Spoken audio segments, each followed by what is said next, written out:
여러분 안녕하세요.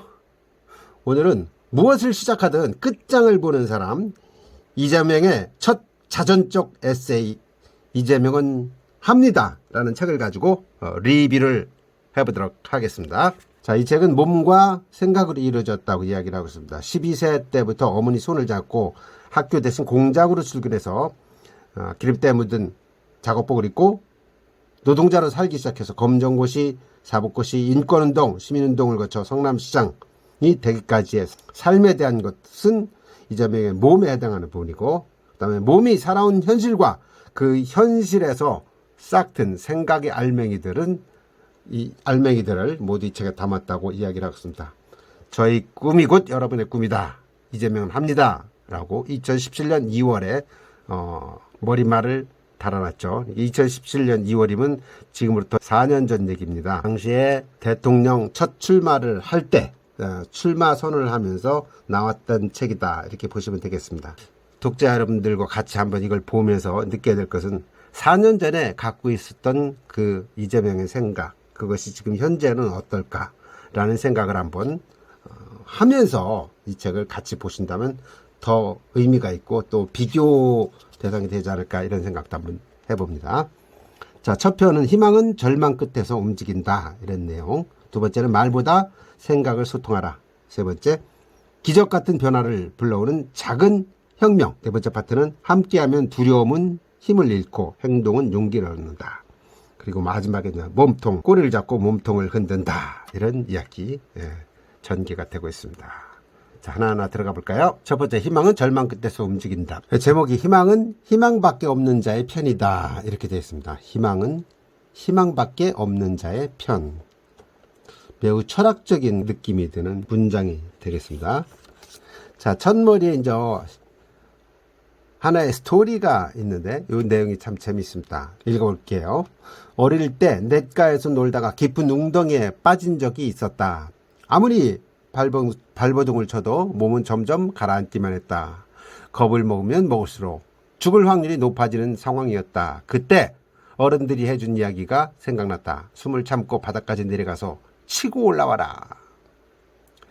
나는 그렇게 해서 간신히 물 밖으로 나왔다. 지금 돌이켜보면 인생도 그런 식으로 살아낸 것 같다. 적어도 내 인생의 전반전은 바닥까지 내려가 박차고 올라오기에 연속이었다. 저도 어릴 때 춘봉에서 빠진 적이 있었는데 비슷한 그런 상황을 겪었던 기억이 납니다. 빠졌는데 자꾸 물속으로 들어가는 거예요. 근데 저는 이런 경험이 없어가지고 발끝으로도 대고 계속 대고 있다 보니까 빠져 들어가기만 하는 겁니다. 나중에 치우고 나오고 하다가 결국 나와서 잔뜩 물 먹고 이제 심호흡 해가지고 입에 들어갔던 물 다 퍼내고 그러고 살아났던 기억이 있는데, 이런 극한적인 상황에서는 숨을 참고 바닥까지 내려가서 치고 올라온다. 이것이 내 인생의 전반전 바닥까지 내려가 박차고 올라오기 연속이었다. 이렇게 설명을 하고 있습니다. 그런 설명처럼 1976년 만 12세이던 해에 이재명은 안동에서 성남시로 이제 이사를 가게 되죠. 가자마자 처음에 취업한 데가 동마고무라는 곳인데 거기서 이제 콘덴서 부품에 들어가는 고무 제품을 만드는 일을 시작하고, 이때부터 이제 공돌이 생활이 시작이 되는데 많은 이제 장애를 입게 되죠. 어느 날 기어이 사고가 터지고 말았다. 동력될 때 손가락이 휘감겨 버린 것이다. 시뻘건 피가 솟고 손가락 3개가 엉겨부터 떨어지지 않았다. 고참들이 나를 병원으로 데려갔지만은 소독약을 바르고 깁스를 한 것이 치료의 전부였다. 자, 두 번째 사고, 산재 사고죠. 대양 실업에서 공장에 다닐 때인데 야구 글러브를 만드는 공장이었는데 기계식 프레스로 쇠가죽을 절단하는 작업이었다는 거죠. 근데 깜빡할 순간에 프레스에 왼쪽 팔뚝에 찍히고 말았다는 거죠. 그 바람에 결국 장애인 6급 판정을 받았다. 이렇게 해서 이제 결국 이제 장애인이 됐는데, 뒤편에 들어가 보면 이런 얘기했습니다. 자유로운 삶이란 무엇일까? 첫 번째는 남에게 쥐어 터지지 않는 것. 두 번째, 배불리 먹는 것. 세 번째, 자유롭게 다니는 것. 굉장히 심플한 자유로운 삶, 이런 걸 표현해 놨습니다. 그리고 두 번의 자살 시도와 깨달음에 대한 얘기가 나와 있습니다. 너무 힘들고 그러다 보니까 자살을 했었는데, 이건 지난 편에 제가 이재명의 9분팔에서 다 소개를 해드렸으니까 그거 보시면 나올 것 같고요. 여튼 죽기로 했다가 죽음을 못하니까 이제는 그럼 죽을 각오로 한번 해보자. 그때부터 이제 희망을 품게 됐다는 거죠. 근데 그 희망이라는 게 아까 얘기한 것처럼 희망밖에 없는 자의 편이 희망이라는 얘기입니다. 예. 쉬는 날마다 성남 주변의 산들을 두루 돌아다니곤 했다. 거침없이 산을 오르면서 계획을 세우고 꿈을 키웠다. 공부를 하면 인생이 바뀔 수도 있다는 희망 때문일까 산 정상에서 내려다보이는 세상이 사뭇 달라 보였다. 무엇보다 자유로움과 함께 세상에 대한 호기심이 자라기 시작했다. 골목이나 거리에서 부딪히는 사람들의 얼굴에서도 자유와 희망이 느껴졌다. 네, 그렇게 이제 어려운 공장 생활하다가 공부를 열심히 해가지고 중앙대학교 법학과에 입학을 하죠. 검정고시를 거쳐가지고 약상으로 바뀌었는데 이제 희망이 생기기 시작한 거죠. 희망과 시련은 늘 함께 다닌다. 하지만 시련의 역할은 사람을 굴복시키는 것이 아니라 희망의 강도와 절실함을 시험하는 것이다. 이때부터 나는 세상에 대한 두려움도 사라졌고 어떤 일이든 닥치건 대수롭지 않게 웃어넘겼다. 긍정과 희망이 나의 무기가 되었다. 긍정과 희망은 선택한 게 아니라 생존의 필수였었다. 긍정하지 않으면 살 수 없고 희망이 없으면 한순간도 견딜 수 없었다. 비록 가진 것은 희망뿐이지만 그래서 나의 희망은 진짜였다. 희망밖에 없는 사람에게 그것이 전부이기 때문이다.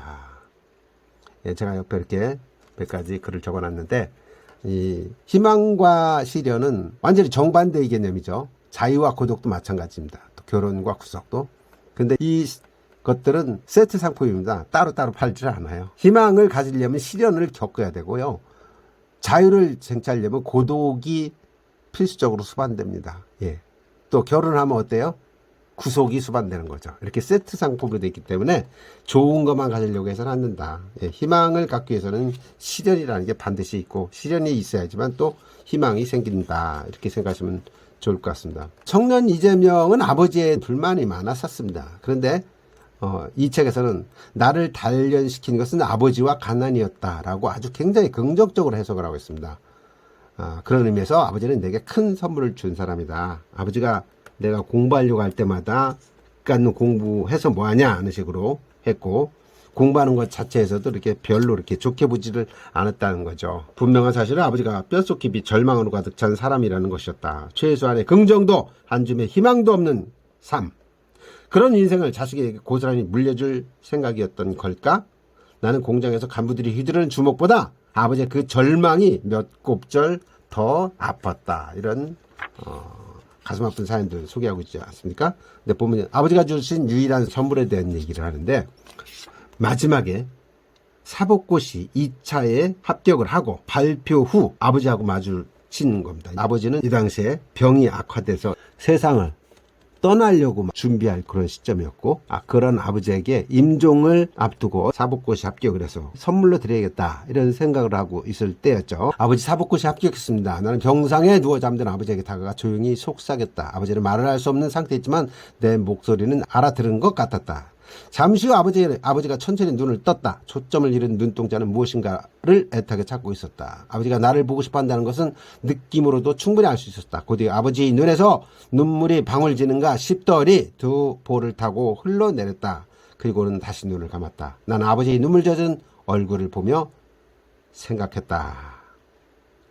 아버지, 사실은 제가 잘 되기를 바라셨죠? 모른 척하면서도 저를 쭉 지켜봐 주신 거죠? 제가 마음 단단히 먹고 살아가길 바라신 거죠? 하지만 아버지는 아무 말이 없었다. 그런 아버지와 아들은 그 큰 과거의 아픈 벽을 허물고 화해했다. 자, 소년공 다이어리나 이재명의 9.18 책에서 보면 이제 아버지를 증오했던 그런 이야기들이 참 많이 나오는데 이 책에서는 그걸 승화시켰습니다. 아버지는 이 거친 세상을 헤쳐나갈 수 있는 진정한 토양을 내게 길러주신 거다. 아버지가 내게 준 유일한 선물이자 가장 소중한 유산이었다. 한 해, 두 해, 나이가 들어가면서 나는 그 선물의 진정한 가치를 뼈저리게 실감하고 난다. 자, 절망 속에서 희망을 느끼는 겁니다. 아까 말씀드렸죠. 세트 상품이라고.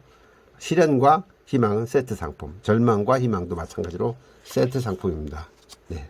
만약 여러분이 어려움을 겪고 있다, 그러면 희망이 있다고 이렇게 생각하시는 게 좋을 것 같다는 생각이 들어요. 알을 깨고 나와 하늘을 보다. 자, 이 책에서 전두환 독재 정권에 대한 아이러니가 참 나오는데, 전두환 독재 정권이 대통령이 되면서 귀중한 선물을 줬다는 거죠. 하나는 대학 입시 제도를 바꿔가지고 내가 들어갈 수 있는 기회를 제공했고, 두 번째는 광주 민주화운동의 비극적 진실을 통해서 잠들어 있던 나의 의식을 깨워줬다. 이 두 가지가 오히려 자기한테는 플러스적인 요소였다 라고 이야기를 합니다. 좀 아이러닉한 얘기죠. 두 번째 이야기가 나옵니다. 82년도죠. 이재명이 중앙대학교 법학과 1학년 입학한 해가. 근데 첫 해 들어갔더니 사복을 입은 전투 경찰들이 다들 전거 타들을 외치면서 위험물을 뿌리던 애들을 체포해 가지고 가는 거 모습들을 이따금 본 거죠. 처음에는 왜 그러나 싶었는데 두 번째 보니까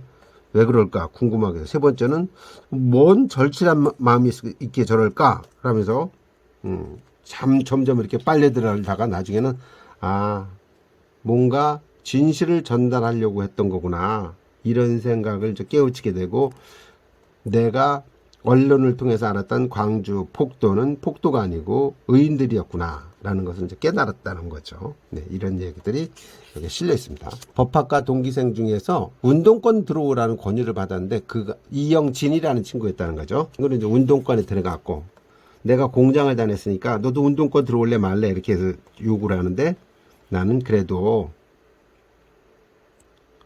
운동권에 가는 것보다는 제도권에 들어가서 개혁을 시도하는 게 옳다고 마음을 먹었다는 거죠. 그래서 물론 이제 오랜 끝에 내린 결정이었지만 영달의 꿈을 버리지 못한 나약함과 기회주의 요소도 있었다는 걸 인정한다. 여튼 나는 사법고시를 하고 싶었다. 그래서 그렇게 하겠다라고 이해를 해달라 얘기를 했더니, 그래 그럼 너 열심히 공부해라. 너는 너대로 열심히 사법고시를 하라. 대신 틈틈이 운동권 필독서도 좀 읽어봐라.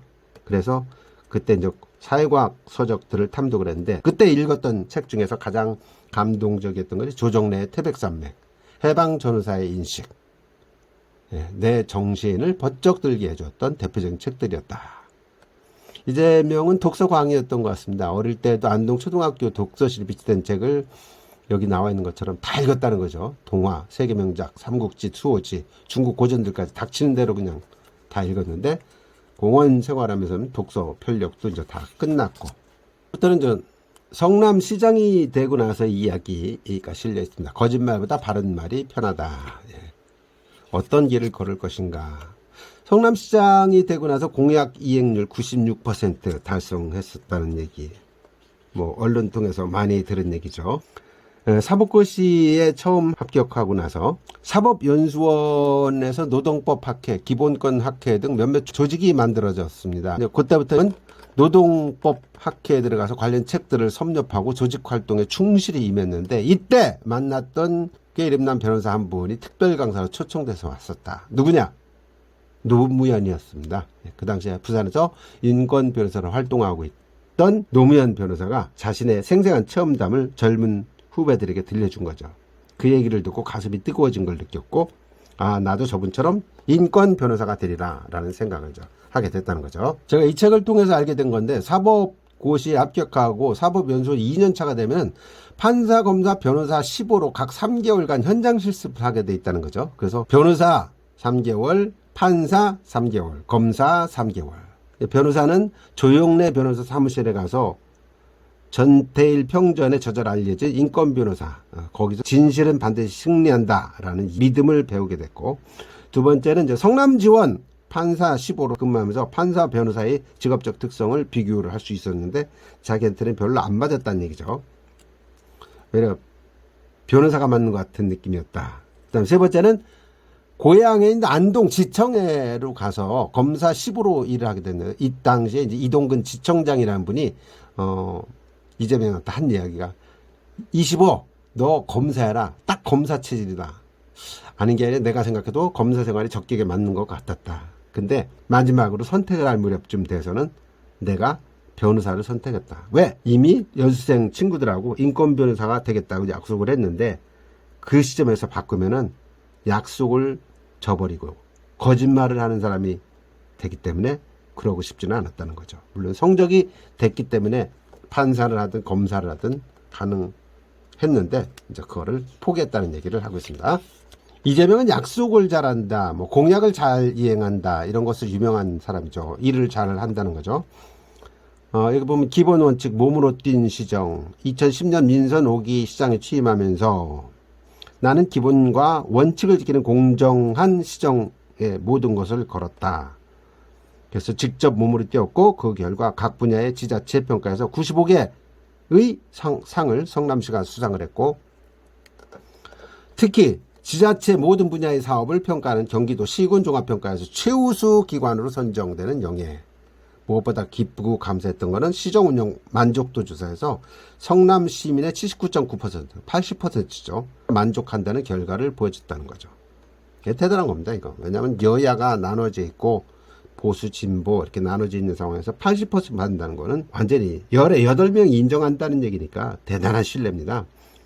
자, 성남시 3대 무상복지 정책을 재선에 성공하면서 발표를 했는데 그것이 이제 청년배당, 무상 산후 조리 지원, 무상 교복 지원 등의 복지 사업을 실시하겠다고 성남시민과 소중한 약속을 했는데 이것도 다 지켰다는 거죠. 네. 자, 2부 말보다 생각을 소통하라 편 한번 들여다보도록 하겠습니다.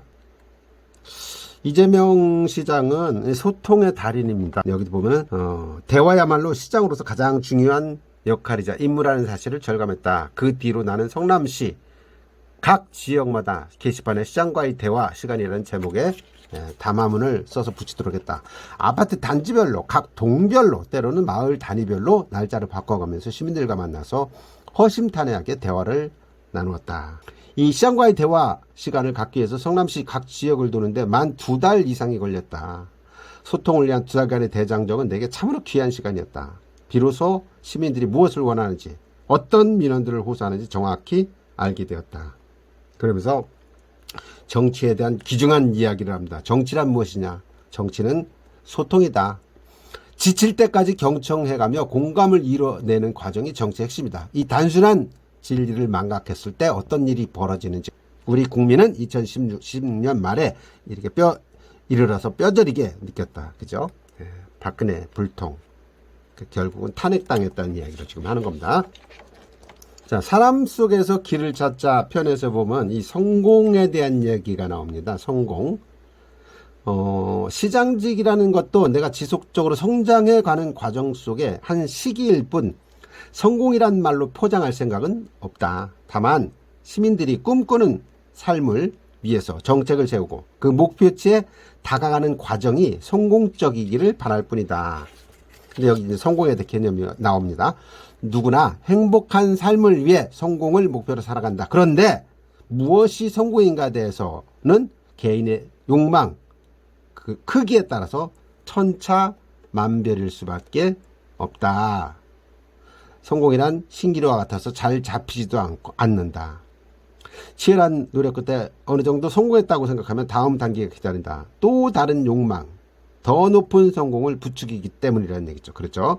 그래서 성공으로 향하는 길은 언제나 산 넘어 산이다. 엄밀히 말하면 욕망이 멈추지 않는 한 진정한 성공이란 없는 거나 마찬가지다. 이렇게 이야기를 하고 있습니다.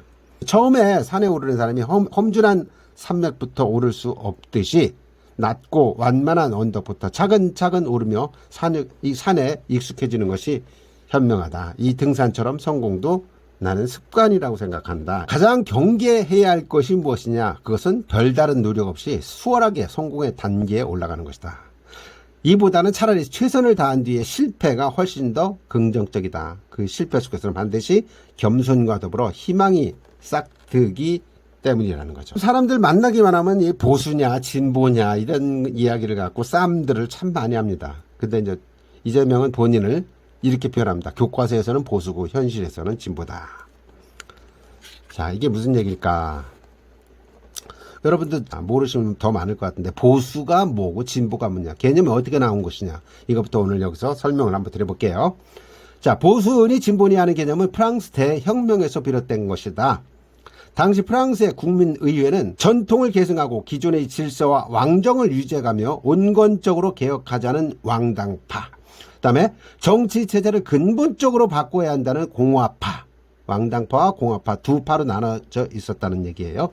이때 왕당파는 의회의 우측에 있었고 공화당은 좌측에 앉아있기 때문에 자연스럽게 우측에 있는 애들은 보수 왕당파가 됐고 좌측에 있는 애들은 진보 공화파가 됐다는 얘기죠. 이때부터 이제 우파 좌파라는 말이 생긴 겁니다. 진보 보수라는 말이 생긴 거죠. 예. 그랬던 것이 대한민국에 와서는 친일파와 기득권을 유지하려는 정치 세력이 보수의 탈을 쓴 채 우파를 자처했고 그들의 정치 책략에 반대하는 모든 세력을 진보 좌파로 규정을 해버렸다. 그래서 이제 대한민국은 친일파와 기득권을 유지하려는 정치 세력이 우파가 되는 거고 그거를 반대하는 세력은 진보 좌파가 되는 그런 형태로 갈라졌다는 얘기를 지금 하고 있는 겁니다. 그런데 보수라는 탈을 쓴 채 부와 권력을 누리며 어떻게 하든 그 자리에 위치를 고수하려는 탐욕의 무리 이 사람들이 가짜 보수다 이렇게 해석을 하고 있습니다. 제가 어떤 분들하고 이제 대화를 정치 이야기를 나누다 보면 종북이라는 이야기를 하는 사람들이 꽤 있습니다. 근데 이 종북이라는 얘기하는 사람들하고는 대화가 좀 어렵습니다. 왜냐하면 이 사람들이 이성적 판단과 논리를 깡그리 무시한다는 점에서 반지성적이고 지극히 반민주적인 용어 이것이 종북이라는 거죠. 그래서 종북을 입에 올리는 자들과는 애초에 대화가 불가능하다. 정치인으로서 시종일관 법을 지키고 법대로해야 한다는 주장을 일관되게 역설해온 나에게 어째서 종북인지 납득할 수 있는 증거를 나는 한 번도 본 적이 없다. 이재명을 이제 종북으로 몰아붙이는데 종북이란 개념을 이해를 못하겠다는 거죠. 그러면서 보수에 대한 얘기를 한 사례를 들었습니다. 최근 경상도 어르신과 나누었던 전화 통화가 내내 잊혀지지가 않는다. 그분이 이런 얘기를 했다는 거죠. 나는 평생 보수를 지지해온 사람이었시다. 그러니까 젊은 사람들이 말하는 보수 꼴통인데 이재명 시장이 성남시를 떠나고 싶은 도시에서 이사 가고 싶은 도시로 만들었다는 얘기를 듣고 생각을 바꿨소이다. 그러니까 이 시장과 나는 같은 마음이었시다. 자기가 진짜 보수라는 거죠. 진짜 보수. 그러니까 이 시장도 진짜 보수다. 이렇게 이제 생각을 했다. 그런 거죠. 종북인 줄 알았더니. 자, 이게 이제 사람의 마음을 연구하다라는 편입니다. 약간 좀 거꾸로 들어가는 느낌이 있는데, 이재명 시장이 2010년도에 시장이 되기 전에 2006년도에 시장 선거에 도전했다가 떨어지죠. 그 다음에 2008년도에 성남시 국회의원 도전했다가 또 떨어집니다. 그러니까 두 번 떨어지는 거예요. 그 다음에 2010년대에 이제 당선이 되는데 선거 기간 동안 유권자 한 사람을 두 번 이상 만나기 어려우니만큼 한 번 만났을 때 확실한 인상을 심어줘야 된다. 그래서 명함을 건널 때 반드시 유권자와 눈을 마주쳐야 한다. 이 순간이야말로 후보자의 진심이 필요할 때다. 악수를 할 때도 반드시 손을 잡은 상대와 눈을 마주쳐 뚜렷한 인상을 남겨야 된다.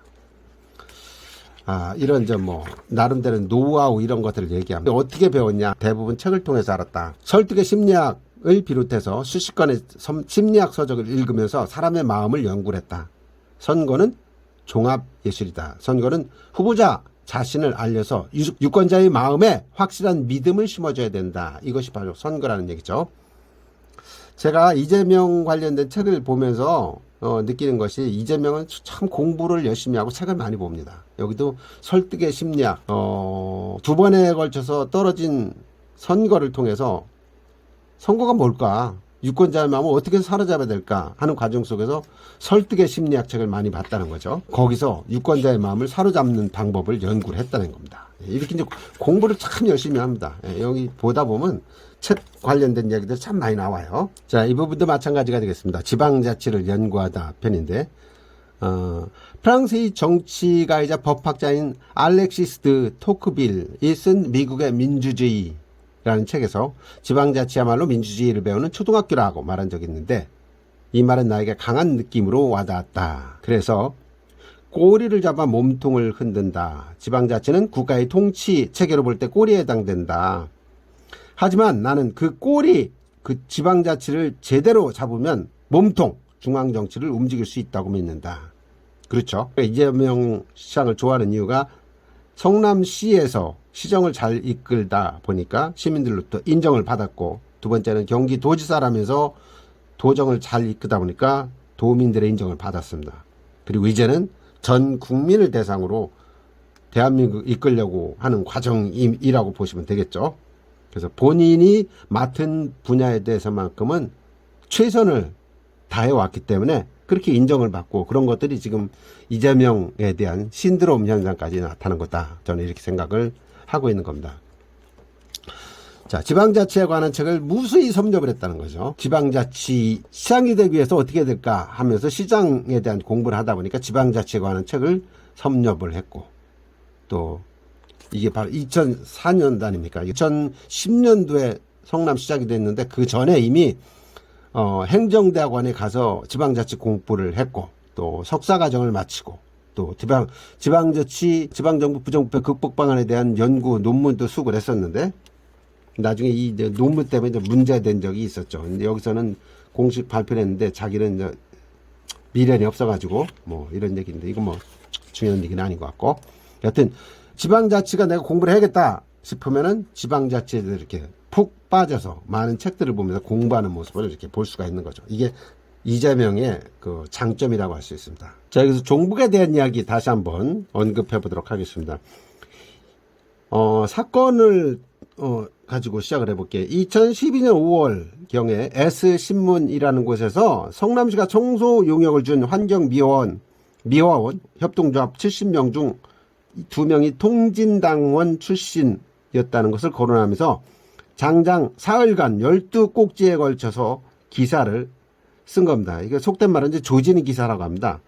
근데 이런 기사를 스트레이트로 계속 써댔는데 나를 기어이 종북 세력으로 몰아갔다는 거죠. 이 어처구니 없는 언론 공세와 더불어서 국정원의 공작 또한 본격적으로 가동이 돼서 그 당시에 국정원의 김 과장이라는 사람이 나의 셋째 형에 접근해서 나에 대한 온갖 비방을 일삼게 했었다는 겁니다. 그래서 이재명은 9월 30일까지 간첩 30명과 함께 구속된다. 이런 선동과 함께 셋째 형이 이재선이라는 형이죠. 형수사건 났던 그 셋째 형이 종북시장 퇴진 운동을 펼쳐나갔고 결국 나는 종북시장이라는 이미지로 각인이 막 되고 성남시의 종북 척결운동본부라는 것이 생겨가지고 나를 아주 그냥 조직적으로 체계적으로 갈구됐다는 겁니다. 이 모든 소란에 장막에는 국정원이 도사리고 있었다. 이 사건을 얘기를 한다면 이런 거란 얘기죠. 주식회사 나눔환경은 경기도가 엄격하게 심사해서 예비적 사회기업으로 경기도가 선정하고 성남시 시의원이 포함된 심사위원회에서 새누리당 시의원은 최고 점수를 줬다는 거죠. 그래서 중앙정부와 경기도가 대부분 자금을 지원하고 성남시는 전체 지원금의 14%에 해당하는 의무 부담금을 지원했고 그러니까 청소업체에 일감을 준 것이 종북이라면은 이 청소업체를 사회적 기업으로 선정하고 수억 원의 지원금을 현금으로 준 이명박 박근혜 대통령, 김문수 전 경기지사는 공작금을 준 고정 간첩으로 봐야 하는 게 맞다. 이제 이렇게 주장을 했고 이런 주장이 이제 SNS를 통해서 손가락 혁명군들 사이에서 나가니까 역시 사이다 이러면서 국민들이 동조하니까 종북 몰이가 멈출 수밖에 없었다. 이런 얘기입니다. 경기도에서 사회적 기업을 선정하고 중앙정부에서 지원해준 그런 사업을 시가 의무 부담금을 지원했다고 해서 종북을 몰아붙이는 거에 대한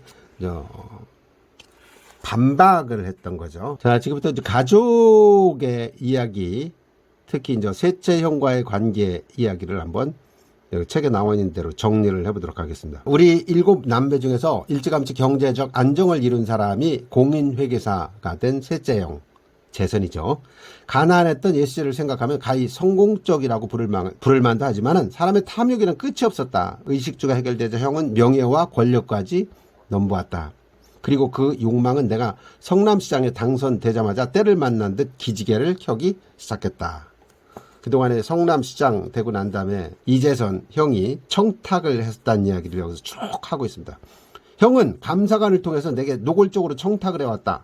시장의 권한을 이용해서 자신을 대학 교수로 만들어 달라는 것이었다. 그런 일이 어떻게 가능할 거라고 생각했을까? 못 들은 것을 하세요. 감사관에게 이렇게 임명을 했다는 거죠.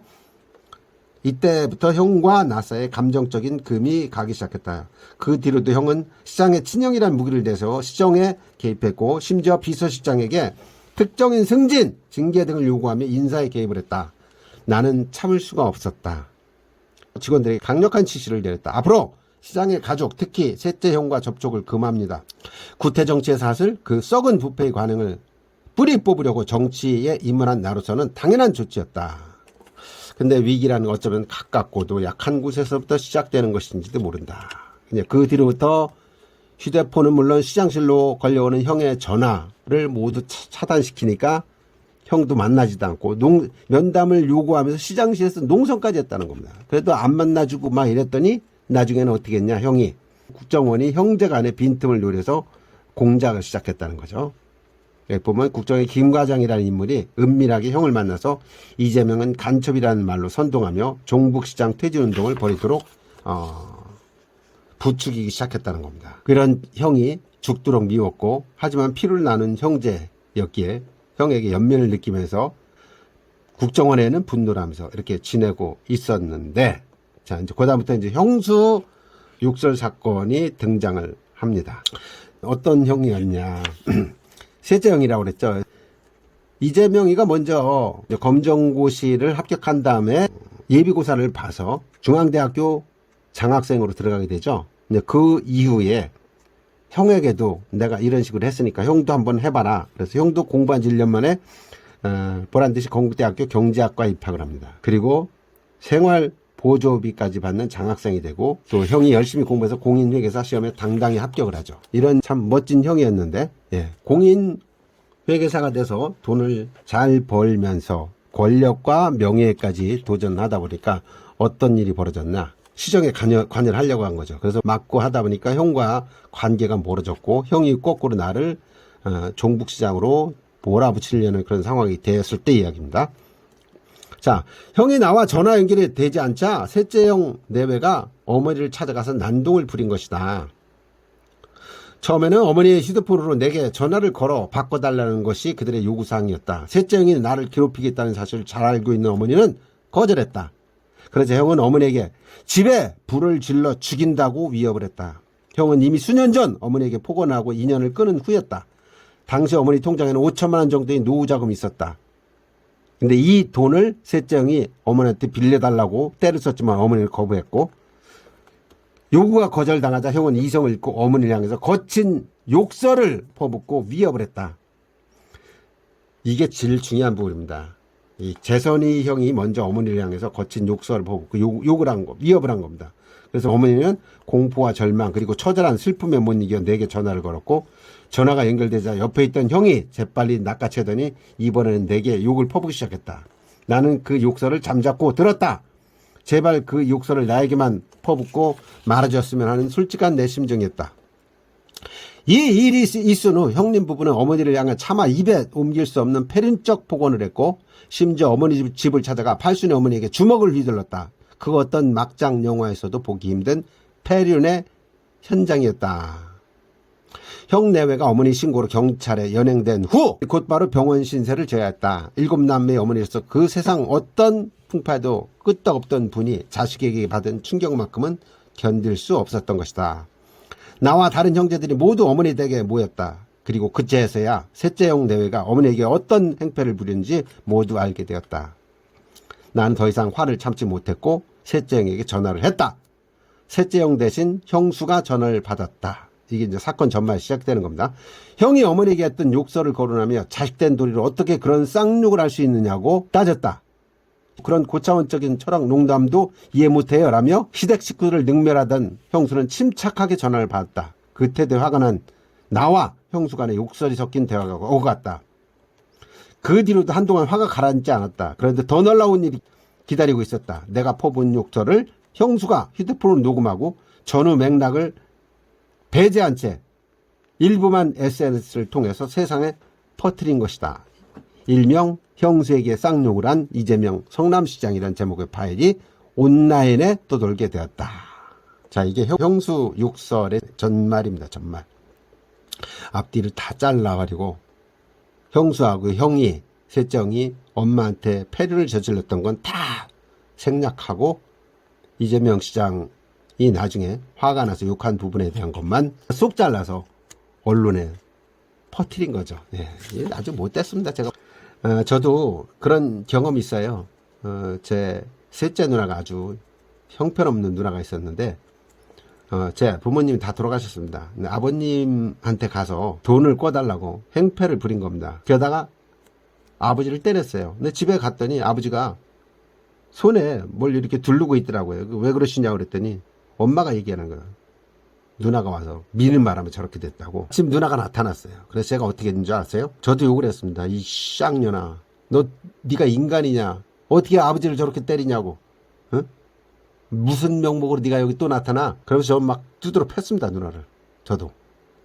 제가 그때 그 건을 인해서 파출소에 끌려가서 조사받고, 그러고 나중에 사건화되는 바람에 저도 굉장히 타격을 받았습니다. 그런데 저도 그 상황에서는 못 참겠더라고요. 어디 아버지를 때리는 누나를 용서를 할 수 있습니까? 저는 솔직히 이재명 입장을 이해를 합니다. 당연하죠. 형제들이 애지중지하는 엄마한테 폭언을 저지르고 불을 지른다는 등 이렇게 하는 그 정신병자직의 사람입니까? 예, 저는 충분히 이제 이재명 시장 입장을 이해하고 형사욕설 사건만 따가지고 공격하는 인간들 보면은 지들은 뭐 이렇게 잘났을까 그런 생각이 듭니다. 솔직한 얘기로. 자, 다음으로 친형 정신병원 강제 입원 논란 이야기도 여기 나옵니다. 본인이 한 게 아니라는 거죠. 예. 자, 공직자로서 친인척 비리 대신 형제 의절을 선택한 나의 충심을 언젠가 국민들이 이해해 줄 것으로 믿는다. 가까스로 마음을 다잡아가며 업무를 보고 있던 어느 날 형으로부터 비서실로 전화가 걸려왔다. 수화기 접변에서 형의 다급한 목소리가 들려왔다. 나 지금 정신병원에 갇혀있다. 그래서 자초지종을 알아봤더니 조울증에 걸린 셋째 형이 구타를 하고 집안 식구들을 못살게 굴기 때문에 그 형수 욕설 사건의 당사자인 형수와 딸이 셋째 형을 정신병원에 강제 입원을 시켰다는 거죠. 예. 그래서 몰래 자기한테 전화를 걸은 거고, 그래서 병원에 가봤더니 면회 주차 거부가 돼서 발길을 돌렸었다. 그런 일이 있고 얼마 후에 셋째 형이 정신병원에 풀려났다. 예. 근데 이 사건마저도 성남시장 이재명이 친형을 정신병원에 강제 입원시켰다라는 내용으로 알려졌다. 기가 막힐 노릇이었다. 이제 이런 이야기를 하고 있습니다. 이제 공작 정치 구태에 대해서 지금 너무 많이 당해보고 그랬기 때문에 아마 이재명 도지사가 대통령이 되면은 이 공작 정치, 국정원에 대한 거, 그 다음에 개혁 이런 것들이 많이 일어날 것이라고 저는 확신을 하고 있습니다.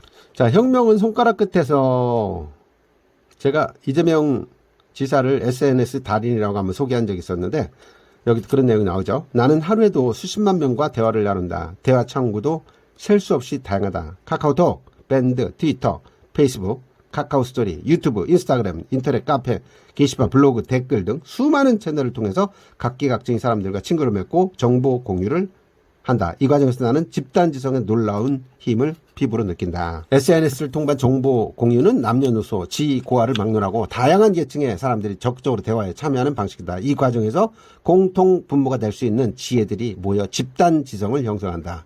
이 집단지성이야말로 모두의 의견이 반영된 합리적 이성적인 패러다임을 창출하는 지적 에너지 혁명이라고 할 수 있다. 그래서 SNS를 통한 집단지성이 굉장히 중요하다고 이야기를 합니다.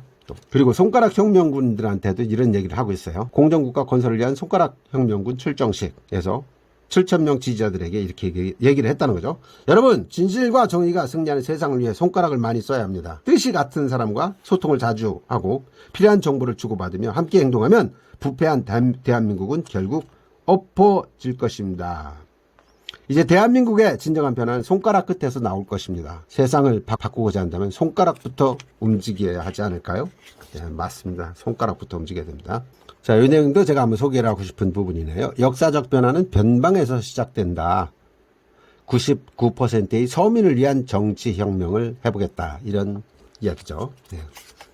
여기서 버니 샌더스에 대한 이야기가 나옵니다. 버니 샌더스는 누구냐면 민주당 대통령 후보 경선에서 돌풍을 일으켰다가 마지막에 이제 힐러리한테 패배는 했습니다. 그렇지만 힐러리가 후보가 되면서 여러분 다 아시는 트럼프가 승리를 하게 되죠. 그러니까 힐러리는 애초부터 나오지 말았어야 되는 사람이었던 것 같아요. 버니 샌더스가 됐으면 좋았을 텐데. 근데 이 버니 샌더스가 이재명 지사하고 약간 스타일이 비슷한 것 같습니다. 샌더스의 가난했던 어린 시절 이야기를 읽어 내려가는 동안에 나는 자연스럽게 나의 유년기와 청소년기를 떠올렸다. 인생의 출발점에서부터 아웃사이더로 시작할 수밖에 없었던 그 외로움과 방황, 격정과 열정은 일종의 대자비처럼 느껴졌다. 출판사에서 왜 나한테 이 책의 추천사를 부탁했는지 알 것 같았다. 자, 샌더스는 페인트 판매원 아들로 태어나서 가난한 유년기를 보냈고 가족 모두가 줄곧 내 집장만 꿈을 꿨지만 낡은 월세 아파트를 벗어나지 못했다. 이런 샌더스는 학자금 대출이나 장학금으로 학업을 이어갔고 생활비는 아르바이트로 충당했고 그 와중에 재학 당시 인종평등회의 등 시민인권운동에 적극 참여했고 비슷합니다. 우리 성남시장 경기지사 이재명 지사처럼 세상을 바꿔야겠다는 결심이 굳어지는 시기에 대학 졸업한 뒤 상원의원 보궐선거 출마 2%득표로 떨어졌는데 6개월 후에 다시 버몬트 주지사 선거 출마 이렇게 끝없는 도전하다가 나중에 버몬트 벌링턴 시장 선거에 무소속으로 출마해가지고 2등하고 불과 10표 차로 당선이 됩니다. 그런데 이 샌더스는 벌링턴 시장에 당선되고 나서 4선을 합니다. 4선. 시장의 4선. 그 동안에 이제 많은 일들을 하죠. 여기 딱 하나 사례를 집어넣는다면 이런 게 있습니다. 샌더스가 당선된 후에 펼친 개혁 정책이 감독적인데 그는 시장으로서 첫 임기 동안 벌링턴시가 보험 정책에 엄청난 돈을 낭비하고 있다는 사실을 알고 원인을 추적하기 시작했다. 그 결과 보험회사와 시 담당자 사이에 비리가 있다는 사실을 발견한 뒤에 경쟁 입찰 제도를 과감하게 도입해서 수만 달러의 세금을 절약했다. 뭐 이런 것들입니다. 또 공공설비 공사를 위해서 도시 도로를 파헤칠 경우 공사업체가 피해를 보상해야 한다는 판결을 받아내기도 하고 뭐 이런 것들. 그래서 이재명 시장이 샌더스 자서전에 밑줄을 진하게 그어놓고 추천사에도 그대로 인용했던 마음에 대한 구절이 있었는데 이 이야기를 하고 싶었던 거죠. 내가 말하는 정치혁명이란 그저 선거에서 승리하는 게 아니다. 수천만의 사람들이 정치적 절차에 참여할 수 있도록 여건을 조성하고 매체의 본질을 바꿔서 수많은 사람들의 애로사항과 고통을 다르게 만드는 일이다. 선거운동은 그저 표를 얻고 당선되는 일 이상의 무엇이어야 한다. 사람들을 깨우치고 조직하도록 돕는 일이어야 한다. 그렇게 할 수 있다면 앞으로 오랜 세월을 걸쳐 정치의 역학관계를 바꿀 수 있다. 변방에서 바꿀 수 있는 힘을 만드는 게 중요하다라는 이야기 하고 있습니다. 자, 4부는 함께하면 두려움은 힘을 잃고 행동은 용기를 얻는다. 편에 대한 이야기 시작해 보겠습니다. 이재명 시장이 민수록이 성남시장에 당선되고 나서 제일 먼저 했던 게 모라토리엄이었죠.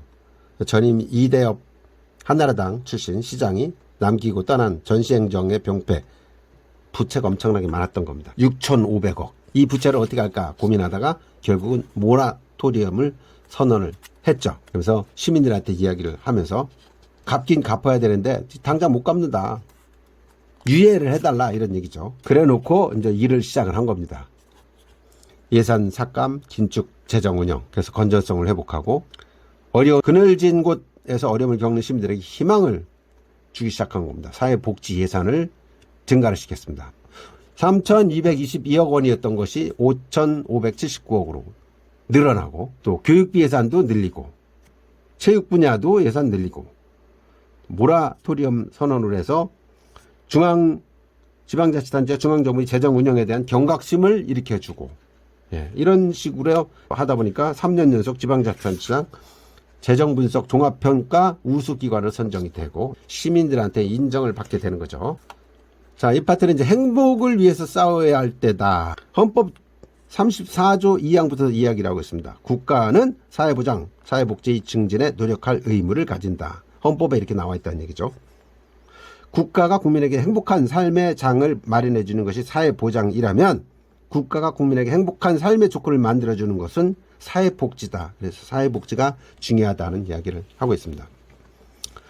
자, 이재명 지사는 본인이 읽었던 책 이야기를 하고 있습니다. 저도 이 책을 전에 읽었었는데 김영석 연세대 철학과 명예교수죠. 이분이 100년을 살아보니라는 책을 낸 게 있습니다. 제가 김영석 교수를 유레카 포럼의 강사로 초빙을 해서 강연을 들었는데 그때 100년을 살아보니라는 책을 사서 읽어본 적이 있습니다.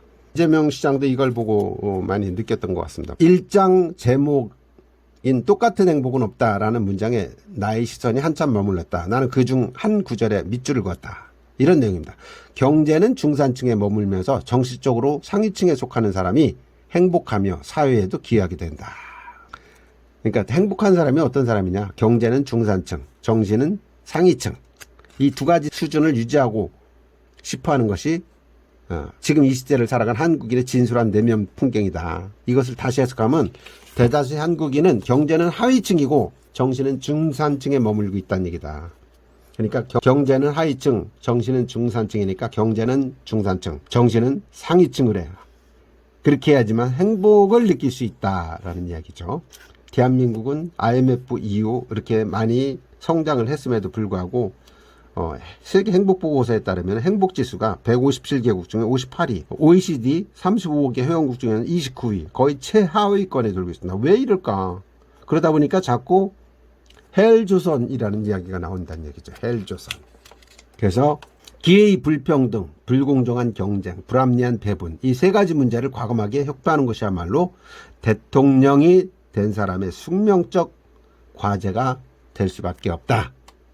자, 웃어라 신명나는 대한민국이요 편이 되겠습니다. 여기 보면은 핀란드의 타르야 할로넨 대통령을 소개하고 있습니다. 핀란드의 타르야 할로넨 대통령.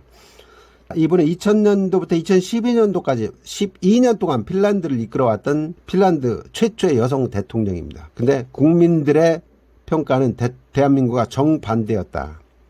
임기 1년을 남기고 지지율이 4% 떨어져가고 대한민국 대통령한테 최하위를 기록했던 박근혜와 달리 12년간 재임 기간을 마치고 물러날 당시 타르야 할로넨 대통령의 지지율은 무려 80%, 열이면 8명이 지지를 했었다는 얘기죠.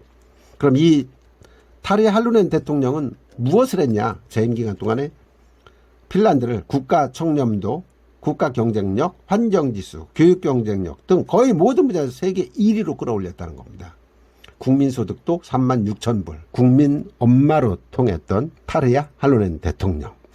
이 사람은 자신의 목표는 국민의 행복이고 내가 가진 단 하나의 기준은 국민밖에 없다. 이런 통치 철학을 갖고 있었다는 겁니다. 멋지지 않습니까?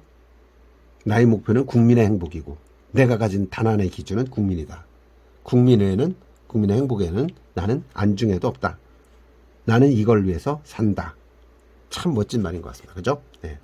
그 다음에 두 번째 소개하는 사람이 있습니다. 우루과이, 축구의 고장이죠. 우루과이의 호세 무이카 대통령입니다.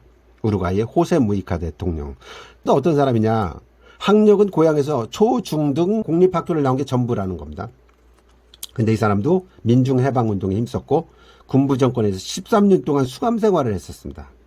2004년도에 우루과이 대통령 당선돼서 2010년도 퇴임을 했습니다. 정확히 6년간을 대통령으로 있었는데 퇴임 후에는 고향인 몬테비디오에 가서 지금도 농사를 짓고 살고 있다는 거예요. 근데 굉장히 가난한 대통령이라고 합니다. 이분이 살아온 경력을 봤더니 1994년 하원 의원으로 정치를 시작해가지고 이후에 상원의원, 농축산부 장관을 거쳐서 대통령에 당선이 됩니다. 이 사람은 대통령이 당선되고 나서 부의 재분배야말로 국가의 가난을 극복하는 지름길이다 라는 생각을 갖고 있었고, 그래서 고소득층에게 세금을 많이 받아가지고 가난한 사람들에게 집을 지어주는 주택공급 사업을 시작을 했습니다. 말 그대로 부의 재분배가 국가의 가난을 극복하는 지름길이다 라는 생각을 갖고 이를 실천한 거죠. 그러면서 본인도 노동자들처럼 1년에 14개월치 월급을 받았는데 받은 월급 $10,000 중에서 무려 87%를 꼬박꼬박 기부를 했다는 겁니다. 그리고 심지어는 대통령궁을 노숙인들한테 내주기까지 하는, 그래서 국민들 사이에는 페페라고 불렀답니다. 친근한 할아버지다. 국민들 사이 페페라는 칭호로 불렸다. 그 사람이 하는 얘기가 우리는 행복해지기 위해서 이 세상에 왔습니다. 인생은 짧고 곧 지나가기 마련입니다. 근본적으로 그 어떤 값진 보물도 생명보다 귀하지 않다. 행복해야 된다. 같이 행복을 이야기를 하고 있습니다. 그러면서 지금 이재명 지사도 우루과이의 세상에서 가장 가난한 호세 무이카 대통령, 그리고 핀란드의 여성 대통령 타르야 할로넨, 두 사람들 다 정치에 관한 확고한 철학을 갖고 있었다. 국민의 행복을 위해서 봉사하는 사람이었다는 거. 두 사람 얼굴에 늘 미소가 흐르고 있었다는 거. 국민 모두에게 행복을 전파하려는 진심을 갖고 있었다는 거. 그래서 나도 그런 사람이 되고 싶다. 왜냐? 대한민국도 신명나는 세상을 만들어야 된다. 두레패처럼 꽹과리와 북을 들고 장구를 치고 상모를 돌리며 흥을 돋우는 국민 모두가 신명나는 어깨춤을 출 수 있도록 하는 것이 정치다. 이렇게 이야기를 하고 있어요. 지난 역사의 굴레를 끊어내기 위하여 여기서 중요한 사건을 언급을 하고 있습니다. 이에치카가 역사는 과거와 현재의 끊임없는 대화라는 정의가 뼈아프게 다가온다. 자, 그런 이야기를 하면서 언급하고 있는 사건이 있습니다. 카스라 테프트 밀약입니다. 카스라 테프트 밀약. 여러분 들어보셨나요? 역사 공부하다 보면 나오는 이야기죠. 카스라 테프트 밀약입니다. 카스라는 일본의 내각 총리 대신이자 임시 외무 대신이었던 카스라 뭐라는 사람이고, 테프트는 누구냐? 미국의 육군 장관이었던 윌리엄 테프트입니다. 이 둘 사이에서 맺었던 협약, 비밀 협약이 이제 카스라 테프트 협약인데, 이거 뭐냐? 쌍방의 암묵적인 동의 아래 대한제국은 일본이, 필리핀은 미국이 식민지화하기로 하자라는 내용입니다. 이런 협약을 맺고 나서 일본은 태평양 전쟁을 일으켜서 중국을 거쳐 동남아시아로 진출합니다. 그리고 나중에는 진주만 공격을 통해서 미국에 선전포고를 했다가 깨갱하게 되는 거죠. 그리고 미국은 어떻게 했습니까? 필리핀을 점령을 합니다. 우리가 미국을 맹방이라고 얘기하지만은 지금 이 당시 이야기입니다. 1905년대 이야기입니다. 이제 100년이 넘은 이야기인데, 그 당시에 미국은 일본에 우리를 팔아먹은 거예요. 일본에. 그래서 카스라 테프트 밀약 정확히 기억을 할 필요가 있다. 일본과 미국의 밀약을 성공시켰던 윌리엄 테프트는 그 뒤에 27대 대통령이 됩니다. 그리고 그의 고향 오하이오주 신시내티에는 기념비가 세워져 있는데, 그 기념비 비문에 카스 테프트 밀약이 담겨져 있다는 겁니다. 자, 그런데 중요한 게 뭐냐? 미래를 바꾸려면 냉철해야 한다는 내용에서 지금의 한국의 한반도 사드 배치 상황이 동학혁명 당시 한반도 상황을 떠올린다는 얘기죠. 동학혁명 여러분 기억나시나요? 조선 위정자들이 거세게 일기 시작한 동학혁명의 불길 끌려고 어떻게 했습니까? 일본 끌어들였죠. 그래서 일본이 국정을 간섭하고 명성황후 신해하고 을사늑약 맺고 결국은 한일 합방까지 하죠. 자, 이 수순이 되게 중요합니다. 네. 외세를 끌어들였다는 거죠. 외세를. 근데 사드 배치는 뭐예요? 이것도 역시 외세를 끌어들인 거나 똑같다. 이렇게 분석을 하고 있는 겁니다. 박근혜 대통령이 사드를 배치하는 걸 허락을 했죠. 사드 배치를 허락했다는 얘기는 결국은 미국을 한반도에 끌어들인 거고, 그러다 보면 중국이 또 반발하는 거고, 예. 이런 과정 속에 우리가 헤게모니를 질 수가 없다는 얘기죠. 그러면서 중요한 얘기를 하고 있습니다. 국방 예산에 대한 겁니다. 대한민국의 1년 예산이 400조, 지금은 570조 뭐 거의 이렇게 될 겁니다. 근데 2017년만 해도 이제 400조였던 예산 중에 10% 해당되는 40조를 국방비로 썼는데, 그 당시에 북한의 1년 국민 총생산이 30조밖에 안 됐다. 그러면 북한의 국민 총생산을 보다도 더 많은 돈으로 군사력을 쓰고 있는데 왜 대한민국은 자주 국방이 안 되느냐? 문제가 있다는 얘기죠. 그 돈으로다가 자체 기술로 무기를 만들어 자주 국방도 할 수 있는 상황이다. 이렇게 보고 있는 겁니다. 그래서 우리가 스스로 힘을 길러야 된다. 그것이 역사에서 되풀이되지 않는 평화통일의 시작이고, 이것이 우리 세대 모두의 책임이자 희망이 될 수 있다. 자, 여기 성남시를 넘어 대한민국 복지를 향하여 편에 보면은 지금 성남시에서 했던 복지를 대한민국 복지에서도 할 수 있다. 이렇게 얘기를 하고 있습니다. 보면 성남시가 3대 무상 유치 해가지고 그걸 쭉 해왔었는데, 이거를 대한민국 전체를 한다고 하니까 나라를 빛으로 거들내려고 하느냐, 빚잔치 하려고 하느냐, 이런 지금 비판이라기보다 비난을 하고 있는 거죠. 비난. 근데 여기에 대해서 확고부동한 자신이 있다라는 모습을 이야기를 하고 있습니다. 자, 나는 국가 예산을 알뜰하게 써서 복지 예산을 늘리는 것 외에 복지 예산을 확대할 다른 방안을 갖고 있다. 즉 재벌과 고소득자에 대한 증세다. 부정책 축자를 한 일도 없고 재벌들한테 비자금 받아서 정치자금 쓴 적도 없기 때문에 나는 잃을 것도 없고 감출 것도 없는 사람으로 당당하게 싸울 수 있다. 그러면서 하는 얘기가 이겁니다. 부자 증세, 서민감세입니다. 우리나라에서 영업이익 500억 이상인 대기업이 440여 개가 된답니다. 이건 2014년 기준이겠죠. 전체 기업의 0.08%, 그러니까 1%가 채 안 된다는 얘기죠. 근데 이 대기업들한테 법인세를 20%, 30%만 인상해도 연평균 15조 재원을 마련할 수 있다고 그래요. 미국은 35% 법인세를 부과하고 있다는 거죠. 그거보다 적은 금액입니다. 그리고 10억 원 이상 고소득자 6천 명한테 최고세율 50%만 올려도 2조 4천억. 이 돈만 가지고도 많은 일을 할 수 있다. 해서 서민감세, 부자 증세 정책을 하겠다는 겁니다. 서민들이 이거 다 밀어줘야 되지 않을까요? 저 그런 생각이 들고요. 그다음에 이제 대통령 직무 멋지게 해보겠다는 꼬리를 잡아 몸통을 흔들다. 마지막 에필로그가 되겠습니다. 자, 지금 국민들이 한 사람 한 사람이 분노를 느끼고 있다. 그런 거를 촛불 속에서 봤다. 이런 얘기를 하면서 명의에 대한 얘기가 나왔습니다. 명의는 사람의 몸 전체를 관리하는 피의 흐름을 먼저 보고 막힌 곳과 멍들고 상처가 난 부위를 찾아낸다. 환자가 어깨 통증을 호소한다고 해서 어깨에만 침을 놓는 것이 아니고 통증이 시작된 지점을 찾아내서 뿌리부터 치료해야 완치할 수 있다. 근데 정치도 이와 마찬가지라는 얘기죠. 전체 구도를 파악해야 부분의 결함을 알 수 있고, 그래서 지자체 규모는 중앙정부에 비할 바가 아니지만 한눈에 전체를 읽고 잘못된 부분을 즉시 고쳐 나가는 등 다방면에 걸쳐 행정 능력을 내가 키워봤기 때문에 변방에서 해봤지만은 꼬리를 잡아서 몸통을 흔들 수 있다. 난 성남시에서 갈고 닦은 전략과 전술, 그런 전술로 중앙을 향해 나갈 것이다. 민주주의를 망치는 부정부패 꼬리를 잡아서 대한민국에서 몸통이라 으스대는 자들을 뒤흔들 생각이다. 이 뜻이 이루어지는 그날 나의 가슴과 국민의 가슴에 타오르던 분노의 불길도 점차 가라앉을 것이다. 성남시에서 했던 행정, 경기도지사로 했던 행정을 전국으로 확대하면은 얼마든지 복지 이끌 수 있다라는 이야기를 하고 있습니다. 자, 이렇게 장시간에 걸쳐서 국민의 행복과 싸우겠다, 국민만을 생각하겠다라는 이재명의 정치 철학이 담긴 이재명은 합니다. 책 리뷰를 해봤습니다. 자, 내용이 좋았다면은 구독, 좋아요, 댓글 눌러주시고 앞으로도 많은 성원 부탁드리겠습니다. 감사합니다.